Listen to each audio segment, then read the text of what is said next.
मसीह यीशु के बाबरकत और जलाली नाम में मैं आप सब बहन भाइयों की खिदमत में सलाम अर्ज करता हूँ। आज हम बात करेंगे मसीही शादी के 4 अहम पिलर्स के बारे में। सबसे पहला पिलर, शादी ये खुदा का प्लान है।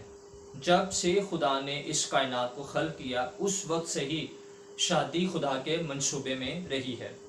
पैदाइश की किताब पहला बाब, उसमें आप देखेंगे कि 6 दिन में खुदा ने ये सारी कायनात पैदा की। खुदा ने जब रोशनी को बनाया, खुदा ने कहा रोशनी अच्छी है। खुदा ने समुंदर बनाया, घास उगाई, दरख्त लगाए, खुदा ने कहा अच्छा है। खुदा ने सूरज और चाँद ये सब कुछ बनाया, परिंदे बनाए, ये सब चीज़ें खुदा ने बनाई और खुदा ने कहा बहुत अच्छा है। लेकिन दूसरे चैप्टर में आपको पढ़ने को मिलेगा कि एक चीज़ खुदा को अच्छी नहीं लगी और वो था आदम का अकेला रहना। सिर्फ यही चीज़ थी जो खुदा को अच्छी नहीं लगी और खुदा ने कहा कि आदम का अकेला रहना अच्छा नहीं है। तो पहली बात, शादी खुदा का मंसूबा है हमेशा से, जब से कायनात खल्क हुई। दूसरी चीज़, शादी के हवाले से करंथियों के नाम पालूस रसूल का पहला खत, उसका 11वां बाब, उसकी 3री आयत में लिखा है, बस मैं तुम्हें आगाह करना चाहता हूँ कि हर मर्द का सर मसीह और औरत का सर मर्द और मसीह का सर खुदा है।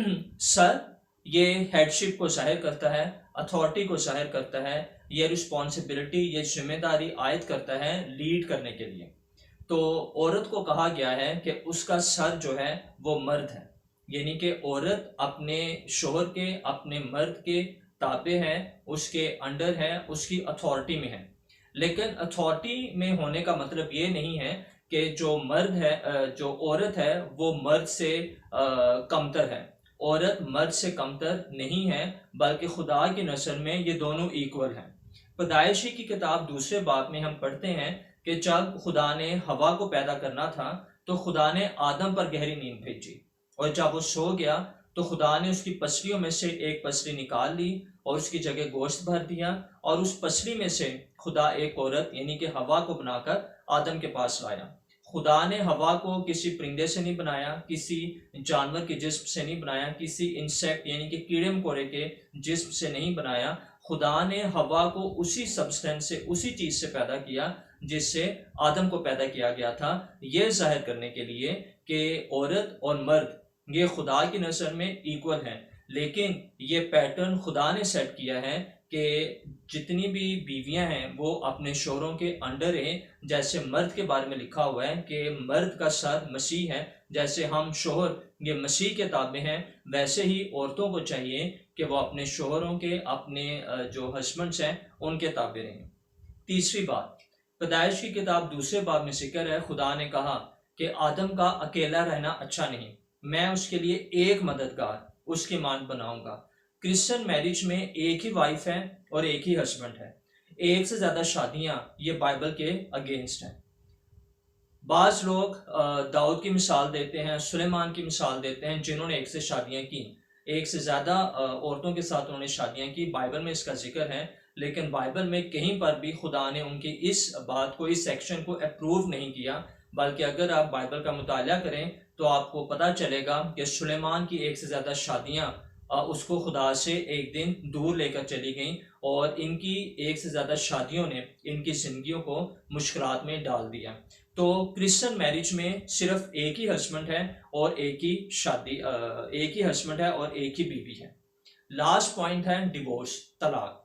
मलाकी की किताब उसके 2 बाब और 16वीं आयत में लिखा है, क्योंकि खुदावन इस्राएल का खुदा फरमाता है, मैं तलाक से बेजार हूं और उससे भी जो अपनी बीवी पर जुल्म करता है। तो क्रिश्चियन मैरिज में डिवोर्स के बारे में खुदा का जो एटीट्यूड है वो ना है, नो। ये फाइनल वर्ड है खुदा की तरफ से कि खुदा तलाक से बेजार है। नो डाउट बाइबल में कुछ जगहों पर परमिशन है कि आप अपनी वाइफ्स को छोड़ सकते हैं। जैसे मत्ती की इंजील 5वें बाब उसकी 32वीं आयत में मसीह ने फरमाया कि अगर कोई अपनी बीवी को हरामकारी के सिवा किसी और सबब से छोड़ दे, वो उससे जिना कराता है और जो उस छोड़ी हुई से ब्याह करे वो जिना करता है। यानी कि अगर किसी की बीवी किसी और के साथ इन्वॉल्व हो जाती है, बहक जाती है, तो हस्बैंड को इजाज़त दी गई है कि वो अपनी बीवी को छोड़ सकता है, लेकिन ये परमिशन दी गई है, हुक्म फिर भी नहीं दिया गया। अगर आपकी बीवी तौबा कर लेती है, वो आपके साथ रहना चाहती है, तो हस्बैंड को चाहिए कि वो अपनी वाइफ को माफ़ कर दे, उस रिलेशन को ब्रेक ना करे।